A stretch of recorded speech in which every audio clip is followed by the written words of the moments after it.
जी नमस्कार राजगढ़ वासियों, मेरा नाम कृष्णपाल राठौर है और आप म्हारो राजगढ़ का यूट्यूब चैनल देख रहे हैं। लेकिन ये कहना पड़ेगा कि आप म्हारो मध्य प्रदेश का स्पेशल शो देख रहे हैं, क्योंकि राजगढ़ का एक लड़का जो कभी इंदौर शहर में सपने सजाने के लिए आया हुआ था, वो इंदौर में अपना एक आशियाना बना लेता है। फोर्स एकेडमी, इंदौर की नंबर 1 एकेडमी, फोर्स एकेडमी। जैसा म्हारो राजगढ़ सुनते हैं ना आप, वैसे ही फोर्स एकेडमी एकदम से नाम सुनकर फीलिंग आती होगी आपको। लेकिन खुशनसीब हम भी हैं कि आज राजगढ़ के उस लड़के से आपको रूबरू करवा रहे हैं। और खुशनसीब होना चाहिए पूरा राजगढ़ जिला कि राजगढ़ के उस लड़के से पूरा राजगढ़ जिला रूबरू हो रहा है। कैसे इतना बड़ा परिवार डेवलप कर लिया, आज फीलिंग वाली बातें होगी राजगढ़ वालों। तो लखन सर हमारे साथ है, फोर्स एकेडमी के फाउंडर, फोर्स एकेडमी के मालिक हिंदी में कहें तो सबसे पहले लखन सर आपका बहुत बहुत स्वागत है। थैंक यू, आपने ये अवसर दिया आपके दर्शकों से रूबरू होने का। लखन सर मुझे ध्यान है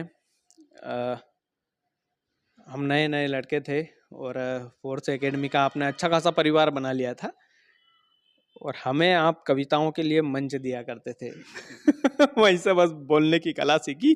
लेकिन हाँ, आज राजगढ़ वालों को देखते हुए खुशी हो रही होगी कि फोर्स एकेडमी का वो फाउंडर आज म्हारो राजगढ़ पर इंटरव्यू दे रहा है। तो बहुत सारी ढेर सारी बातें करेंगे, लेकिन पहला सवाल आपसे ये है, कितना स्ट्रगल झेला आपने? कोई भी काम बिना संघर्ष के तो होता नहीं है, और जब आप काम की शुरुआत करते हो तो शुरुआत में आपको ये पता भी नहीं होता है कि क्या स्ट्रगल होने वाले हैं। जब आप आगे बढ़ते जाते हो तो फिर चैलेंजेस सामने आते जाते हैं, और उन चैलेंजेस को आप जब सॉल्व करते हो तो और बड़े चैलेंजेस आते हैं। पर अगर आप उन स्ट्रगल को, चैलेंजेस को अगर सामना करते गए तो निश्चित तौर पर फिर आगे रास्ता बड़ा खूबसूरत होता है, बड़ा आनंद आता है। और कई बार तो ये भी लगता है कि हमने पीछे क्या संघर्ष किया है, वो संघर्ष हमें प्रेरणा भी देता है और आगे संघर्ष करने की। तो यही चलता रहता है। सर फोर्स एकेडमी के पहले स्टूडेंट की कितने स्टूडेंट की बेच थी? इंदौर के फोर्स एकेडमी के कितने स्टूडेंट थे पहले स्टूडेंट? कृष्णपाल, ईमानदारी से कहूँ तो अधिकांश संस्थाओं की शुरुआत एक ही बच्चे से होती है, और जब वो संस्था शुरुआत में काम कर रही होती है तो कई बार वो एक बच्चे से 4-5 बच्चे होते हैं, और फिर चीज़ें ऐसी आती है, आप नए नए हो। तो हमने शुरू किया था, मुझे अच्छे से पता है कि हमने दिसंबर के आसपास शुरू किया था, और हमने बड़ी मुश्किल से बहुत जद्दोजहद करके 4-5 बच्चे इकट्ठे किए थे, और फिर होली की छुट्टी आ गई तो चारों बच्चे होली मनाने चले गए, और पता चला होली की छुट्टियां जब खत्म हुई उसके बाद एक भी वापस नहीं आया। तो फोर्स एकेडमी की शुरुआत 4 बच्चों के साथ हुई थी चार सर? बच्चों की एक, मैं कहता रहा हूँ आपसे, हर चीज़ की शुरुआत जीरो से ही होती है, जीरो से ही एक होता है। तो वैसे ही फोर्स की शुरुआत हुई, और वो 4 जो होली मनाने गए थे वापस नहीं लौटे, तो फिर हमने फिर प्रचार प्रसार किया, फिर अपनी चीज़ें, अपने हौसले को जिंदा रखा, और फिर स्टूडेंट्स इकट्ठा किए, और संघर्ष चलता रहा। आज कितने स्टूडेंट है? लगभग बच्चे जो है 2000 के आसपास बच्चे साल भर में अलग अलग चीज़ों के लिए ट्रेनिंग लेकर के जाते हैं, और सैकड़ों बच्चे जो है प्लेस भी होते हैं प्रतिवर्ष, army, navy, air force, MP police, और यहाँ तक कि एनडीए की जो है पूरे देश भर में सिर्फ 400 सीटें हैं। उन 400 सीटों में से अब ये हो गया है कि फोर्स के 400 में से 5 बच्चे फोर्स के स्थान बना रहे हैं, तो एक बड़ा गर्व का विषय है। लगन सर बड़ा मतलब कि थोड़ा सा और अंडर डिटेल में मैं जाना चाहता हूँ थोड़ा सा, मतलब कि 5 बच्चों को जब आप पढ़ाते थे तो आपकी शुरुआत कौन से चौराहे पर हुई थी इंदौर के? इंदौर में 2 चौराहे बड़े फेमस है, एक तो भंवरकुआं चौराहा और दूसरा नवलखा चौराहा।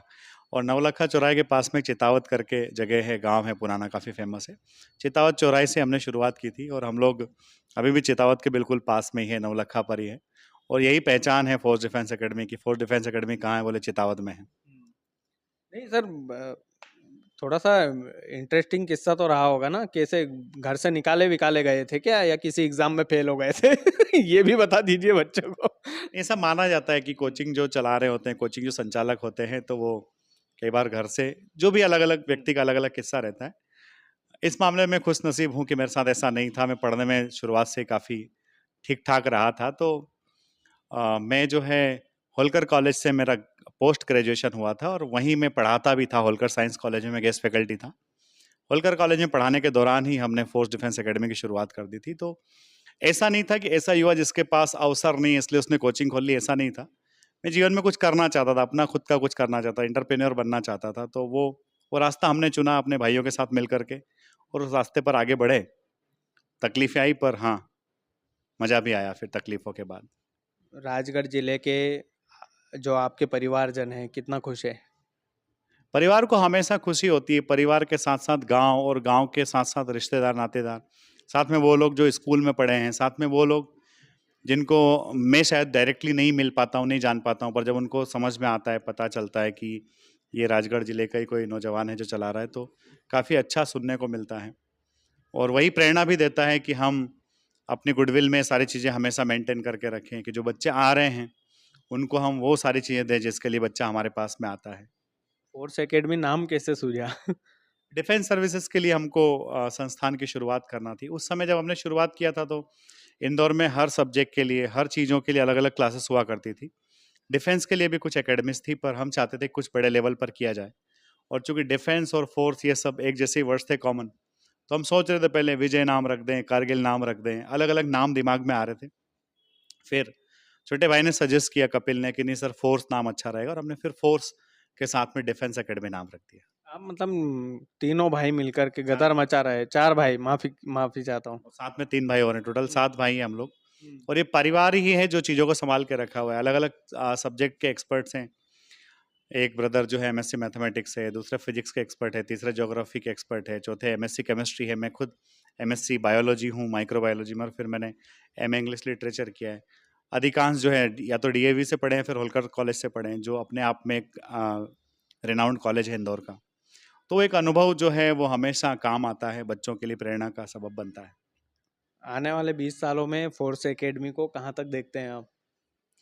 नहीं, मतलब ऐसा मेरा तो है नहीं कि मतलब मुझे ऐसा नहीं कि फ्रेंचाइजी बाँटना है, जगह-जगह, शहर-शहर खोल देना है। मेरा एक ही मोटिव है कि मैं इंदौर में ही रहूँ, और इंदौर में इतनी अच्छी क्वालिटी दूँ कि पूरे हिंदुस्तान से बच्चा मेरे पास आए, और वो बच्चा चयनित हो, उसके पेरेंट्स का सपना साकार करे। क्योंकि कोचिंग एक स्कूल नहीं है, कोचिंग में ये होता है कि बच्चा फ़ोर्स तो देखता ही देखता है, पर साथ में फ़ोर्स के मैनेजमेंट को भी देखता है। और जब आप बहुत सारी ब्रांचेस खोल देते हैं, ये मेरे पर्सनल व्यूज़ हैं, अलग-अलग लोगों के अलग-अलग व्यूज़ हो सकते हैं। हुँ।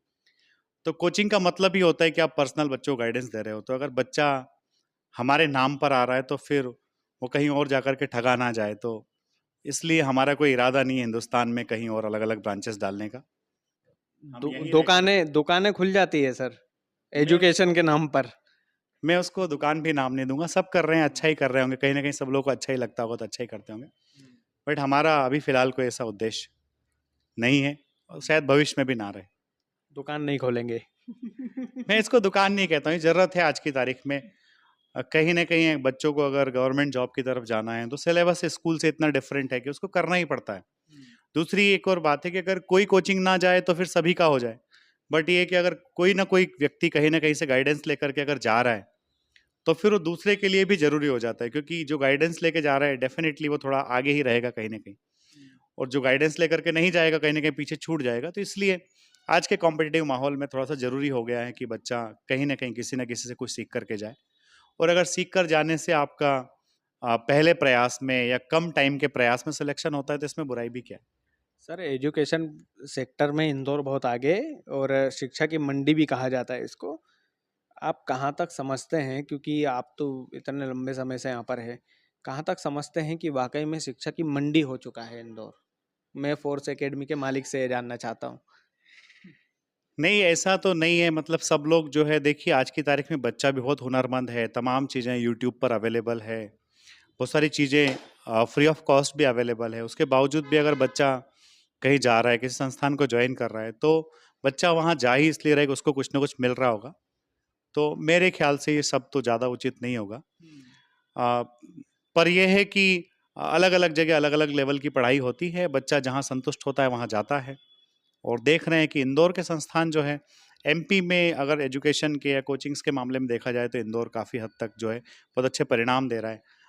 जहाँ तक डिफेंस सर्विसेज की बात है, तो फोर्स अपने आप में कर ही रहा है, और बाकी सर्विसेज में भी, चाहे सिविल सर्विसेज की बात हो, चाहे फिर नीट जेई की बात हो, संस्थान अच्छा कर रहे हैं।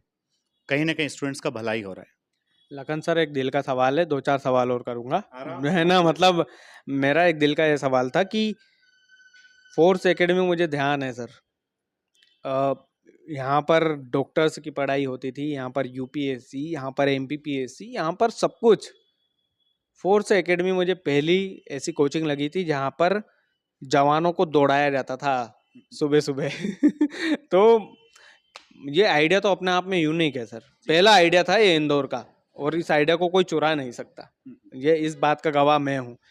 कैसे सर, कैसे दिमाग में आया था?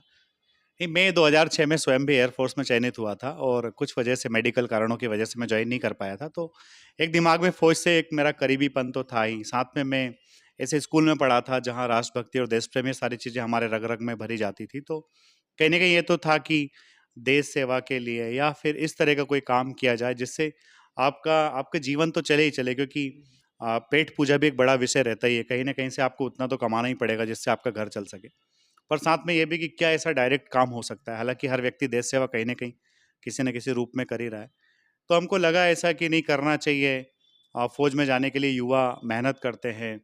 कुछ एक ही शहर थे उस समय, कुछ एक ही संस्थान थे जहाँ तैयारी होती थी। तो हमको लगा कि बेहतर प्रिपरेशन अगर कराई जाए तो शायद ज़्यादा अच्छा हो सकता है। तो शुरुआत में हमने इसको शुरू किया, बच्चों को गाइड किया, दौड़ाया उनको, और काफ़ी संख्या में बच्चे जो है सेलेक्ट भी हुए। कई बार तो ऐसा हुआ कि एक जो है वैकेंसी में 100 150 बच्चे भी एक साथ ज्वाइन हुए। कई बार एयरफोर्स में जो है 35-40 स्टूडेंट्स एक साथ गए। अभी भी काफ़ी संख्या में बच्चे गए हैं एयरफोर्स नेवी के अंदर। तो ये फिर हमने क्या किया कि चूंकि बच्चों को फिजिकल एक्टिविटी के लिए अगर वो ऑफिसर बनने जा रहा है तो जीटीओ ग्राउंड चाहिए। जीटीओ ग्राउंड आज की तारीख में हमारे पास में जितना बड़ा है उतना मुझे लगता है शायद मध्य प्रदेश में कहीं नहीं है ऑफिसर की तैयारी के लिए। और पिछले इस वर्ष में हमारे यहाँ से लगभग 35 बच्चे ऐसे हैं जिन्होंने ऑफिसर्स के लिए इंटरव्यू क्वालिफाई किया है, एसएसबी इंटरव्यू जिसको कहा जाता है। तो अपने आप में एक ये बड़ी उपलब्धि है संस्थान की, और ये मैं इसकी व्यक्तिगत उपलब्धि ना मानते हुए इसको स्टूडेंट्स की उपलब्धि मानता हूँ, इसको पेरेंट्स की उपलब्धि मानता हूँ कि पेरेंट्स ने संस्थान पर भरोसा जताया और बच्चे को यहाँ भेजा, बच्चा यहाँ आता है, और यहाँ की हमारी जो टीम है वो डेडिकेटेड टीम है, तो सब करती है। और आज भी अगर देखा जाए तो हम लोग जो है अपना खुद का एक ग्राउंड जो है उसको लेकर के, लीज पर लेकर के, वहाँ हमने सारी व्यवस्थाएं की हुई है ताकि बच्चा व्यवस्थित तरीके से एक अच्छे माहौल में रह करके पढ़ सके। गांव के लड़के ने सर इतना जुगाड़ जमा कैसे लिया इतने बड़े शहर में? लड़का जुगाड़ नहीं जमाता है, प्रभु श्री राम की कृपा जब लोगों के ऊपर होती है और जब आप सच्चे मन से कोई कार्य करते हैं, मतलब सच्चे मन से कार्य कर रहे हो, आप आगे बढ़ रहे हो, तो फिर चीजें मेरे ख्याल से तो, मेरे हिसाब से तो ऑटोमेटिक होती है, चलती जाती है। आप चलते रहिए, आपके मन में अच्छे विचार रखिए, आप आपके व्यक्ति को जो आपके पास आ रहा है उसको क्या देना चाहते हो वो बहुत मायने रखता है। आप उससे क्या हासिल करना चाहते हो एक अलग विषय है। जनरली अगर आपने सिर्फ हासिल करने को ही ध्यान में रखा तो शायद चीज़ें ना मिले, बट आप अगर ये सोचते हो कि मैं उसको क्या दे सकता हूँ, क्या बेहतर से बेहतर कर सकता हूँ, तो उसके लिए मैं, तो फिर सिलेक्शन उसका, समटाइम्स हर बच्चे का सिलेक्शन नहीं होता है, बट अगर आपने उसके साथ लग करके, जुड़ करके मेहनत की है तो बच्चा आपको लाइफ टाइम याद रखता है। और ऐसा होता भी है कि बच्चे, चयनित बच्चे तो हमेशा याद करते ही करते हैं, पर कई सारे वो भी बच्चे रहे जो कुछ एक अंकों से रह जाते हैं, उनके अटेम्प्ट्स खत्म हो जाते हैं, पर उसके बावजूद भी वो एकदम दिल से जुड़े रहते हैं। तो इसको, वही है विद्यार्थियों का विश्वास, और फिर आप चरे वेती है ना, कल कल एक झरने की तरह बहते जाइए, चीज़ें आसान हो जाएगी। सर एक आखिरी सवाल था। फोर्स एकेडमी एक अपने आप में मतलब फीलिंग वाला नाम है, मैंने पहले ही बोल दिया, लेकिन अ, एक गांव से आकर इतना बड़ा इंटायर खड़ा करना इतना आसान तो नहीं होगा ना। बहुत सारे चैलेंज तो होंगे ना, हाँ हाँ, घर बिल्कुल। वालों के चैलेंज होंगे, घर वालों की बातें होंगी, ताने होंगे, बहुत सारी चीजें होंगी, होता है, हमारे साथ भी आज भी होता है। तो कैसे सर, कैसे पॉसिबल, कैसे, मैं तो ये जानना चाह रहा, लखन सर आज फोर्स एकेडमी के बच्चों को बताएंगे कि अंदर की कहानी क्या है फोर्स एकेडमी को डेवलप करने की। कृष्णपाल, आपका विचार बिल्कुल सही है, पर मेरी कहानी थोड़ी सी अलग है। जैसे मैं पहले बताया आपको कि मैं पढ़ने लिखने में काफ़ी होशियार था, काफ़ी अच्छा स्कोर था 10th में भी, 12th में भी, और फिर कॉलेज में भी मैंने जो है अच्छा किया था। तो घर वालों को भरोसा तो था कि ये लड़का कुछ ना कुछ कर लेगा। तो जब मैं 12th पास हुआ था उसके तुरंत बाद संविदा की वैकेंसी निकली 2005 में, तो मैं उसके लिए भी सिलेक्ट हुआ था। घर वालों ने बोला अभी से नौकरी करके क्या करेगा, पढ़ लिख ले थोड़ा सा और, तो मैं और पढ़ने लगा। मैं सेकंड ईयर में गया तो मेरा एयरफोर्स में सिलेक्शन हो गया। बड़े खुश थे घर वाले, परिवार वाले, रिश्तेदार, सब कोई। मेरे को विदा करने भी वहाँ पहुँचे, एयरफोर्स के लिए मुझे छोड़ने गए। अनफॉर्चुनेटली ज्वाइनिंग के टाइम पर मुझे मेडिकल में कुछ इशू था, कान में दिक्कत थी। शुरुआत में मेरा सब कुछ क्लियर था।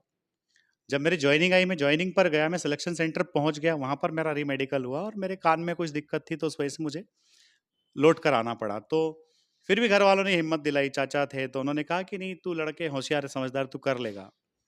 फिर मैं जब पोस्ट ग्रेजुएशन किया होलकर साइंस कॉलेज से, तब भी मैं कुछ एग्ज़ाम्स देता रहता था, तो मेरा निकल जाता था। मैं उस टाइम पर एक साइंटिफिक ऑफिसर की वैकेंसी आई थी, उसमें मेरी आईएमपी 7th रैंक लगी थी, तो इस तरफ से मैं अच्छा था। फिर मैं एक और अच्छा किस्सा बताता हूँ आपको कि बिल्कुल। राजगढ़ में एक पॉलिटेक्निक कॉलेज है।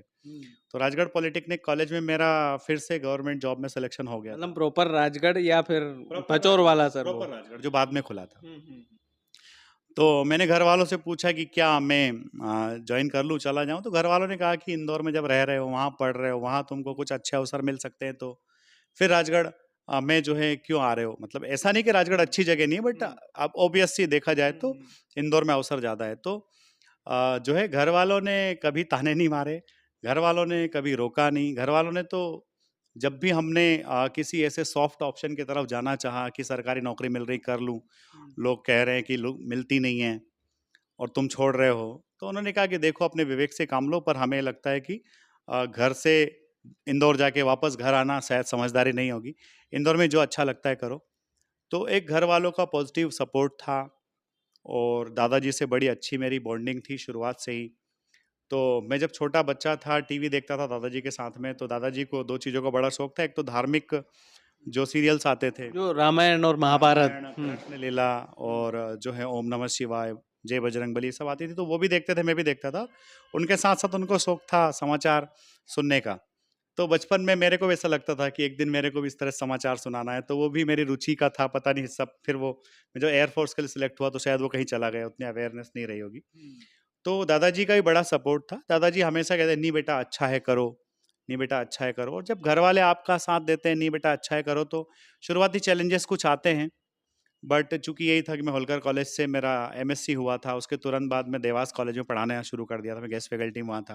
हुँ। उस उम्र में, उस टाइम पर कॉलेज में पढ़ाना एक बड़ी फ़क्र की बात होती थी, बड़ी गर्व की बात होती थी। मैंने 2 साल देवास के कॉलेज में पढ़ाया, फिर मेरा होलकर कॉलेज में ही हो गया, जहाँ से मैंने पोस्ट ग्रेजुएशन किया था, वहीं मेरा सिलेक्शन हो गया।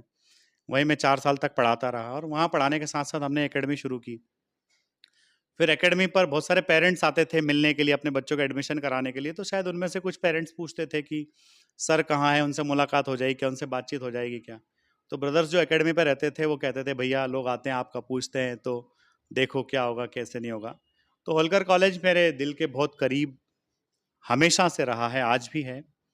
बट मैंने अपने सीने पे एक पत्थर रखा और एक भारी मन से होलकर कॉलेज छोड़ा कि नहीं, अगर कुछ करना है तो आपको छोड़ना तो पड़ेगा। तो शायद ये भी एक एक मैं कहूँगा कि जीवन का एक बड़ा त्याग रहा है कि मैंने होलकर कॉलेज छोड़ा।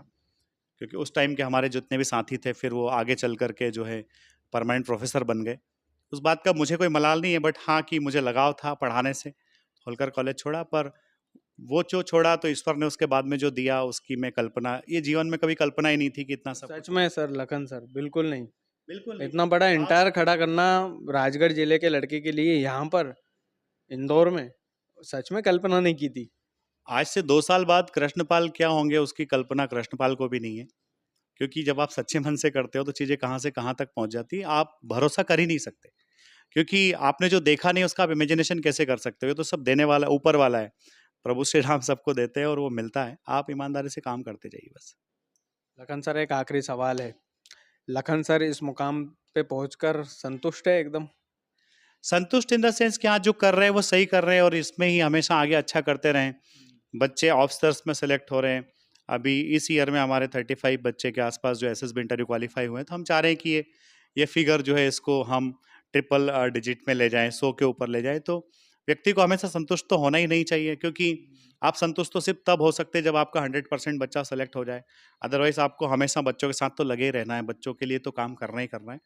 तो वो संतुष्टि नहीं कि अब आगे कुछ नहीं करना है। हाँ, यही है कि हमेशा जो हमारे पास में आ रहा है, वो बच्चा जो है नाखुश नहीं होना चाहिए। वो बच्चा जो है संतुष्ट रहे, उसका सिलेक्शन हो, उनके पेरेंट्स के सपने पूरे हो। बस यही एक चीज़ है जो हमेशा मोटिवेट करती रहती है। तो लगे रहते हैं। Thank you so much sir. Thank you. Lakhan sir, मज़ा आया आपसे बातचीत थैंक करके। अच्छा, एक मतलब मैं तो बड़ा थोड़ा-सा क्या है कि मेरी सवाल पूछने की बड़ी गंदी आदत है। नहीं, आप मैं पूछ सकते कितनी कितनी उम्र रही होगी इंदौर में जब आए आप? फोर्स एकेडमी कितनी हैं। उम्र नहीं में तो शुरुआत कर चुके थे आप? जो है अब ऐज तो मतलब रही होगी, जो है 24-25 के आसपास रही होगी ऐज, क्योंकि मैं उस समय एमएससी कर लिया था और उसके बाद 2 साल देवास कॉलेज में पढ़ाया था, मतलब 25 से 26 के आसपास एज रही होगी। हुँ। 26 साल की उम्र में हमने स्टार्ट कर दिया था। भाई-भाई साथ में थे सब? हाँ, मतलब सब मेरे साथ में ही थे। मैं होलकर कॉलेज में पहले पढ़ चुका था और जब मैं पढ़ चुका था तभी मैंने इन सब का एडमिशन भी वहाँ कराया था और सारे ब्रदर्स वहीं पढ़ भी रहे थे, तो वो सब एक अच्छी बॉन्डिंग हो गई और फिर सब अच्छा अच्छा होने लगा। एक ब्रदर ने डीएवी से कोर्स किया है, बाकी सब जो है सब बाकी सब होलकर से पढ़े हैं। अरे क्या तो ये एक बहुत लकी इंस्टीट्यूट रहा है हमारे लिए, हमारे परिवार के लिए। क्या बात है sir, thank you so much Lakhan sir, अब कोई सवाल नहीं करूँगा थैंक यू। और अभी आने वाले समय में हुआ तो करेंगे भी, लेकिन ये थी फोर्स एकेडमी की जर्नी और लखन सर जिन्होंने हमें भी बहुत कुछ सिखाया है, बहुत मतलब ये एक तरह से चाटुकारिता मत मान लेना हम जब इतने से थे तब फोर्स एकेडमी के 300-400 बच्चे थे और हम कवि सम्मेलन करने आते थे, तो लखन सर हमें माला पहना देते थे, चढ़ा देते थे चने के झाड़ पर कि तुम सबसे बड़े कवि हो अब नहीं, संभालो बच्चों को। उसको चने के झाड़ पे चढ़ाना नहीं बोलते, हर व्यक्ति का अपना नहीं सर, सम्मान आपका प्रोत्साहन था, लेकिन प्रोत्साहन। वो प्रोत्साहन ना यहाँ तक लेकर आया, आगे भी जाएंगे थैंक यू, और आपका आशीर्वाद रहा तो जाएंगे सर। Thank you. तो लखन सर हमारे भी गुरु थे और निश्चित तौर पर अच्छा रहा इनका सफ़र। भगवान करे फोर्स एकेडमी जो है आने वाले समय में और आसमान छुए और जाहिर सी बात है हमारा स्ट्रगल का समय है और लखन सर का भी मानते हैं कि स्ट्रगल का समय है, तो आने वाले समय में और बुलंदियों पर पहुंचेंगे और जितने भी छात्र सिलेक्ट हुए हैं फोर्स एकेडमी के, जितने छात्र यहाँ पर पढ़ाई कर रहे हैं, जितने छात्रों के यहाँ फोटो लगे हैं बॉस एक बार दिखा दो, यहाँ पर जितने छात्रों के फोटो लगे हैं ये इसी बैच के होंगे आई थिंक सर। हाँ, ये सब हाँ, रिसेंट ईयर्स के रिसेंट बच्चे हैं। ईयर्स के हैं और ये वॉल ऑफ कार फेम इसको हम कहते हैं, जो बच्चा वॉल ऑफ फेम इसको कहते हैं, जो बच्चा उस वर्ष में चयनित होता है उस बच्चे के फोटो यहाँ लगते हैं ताकि जो नए बच्चे जिन्होंने उनको देखा है वो मोटिवेटेड हों, प्रेरित हों और वो कहें कि नहीं मैं भी अच्छा परफॉर्म करूंगा, मेरा फोटो भी यहाँ एक दिन होना चाहिए। क्या बात है सर। तो thank you so much. Madhya Pradesh के लोग जितने भी हैं इस वीडियो को ज़्यादा से ज़्यादा शेयर करें, इंदौर के लोग जितने भी इस वीडियो को ज़्यादा से ज़्यादा शेयर करें। फोर्स एकेडमी की जो इंटायर फैमिली है, पहले वाली एक स्टूडेंट से लेकर अभी तक के जितने स्टूडेंट्स रहे, ज़्यादा से ज़्यादा शेयर करें। अपने लखन सर की जर्नी है, किसी से चूक नहीं जाना चाहिए। बहुत बहुत शुक्रिया। Thank you. चैनल यदि आपने सब्सक्राइब नहीं किया है तो प्लीज़ कर लीजिएगा।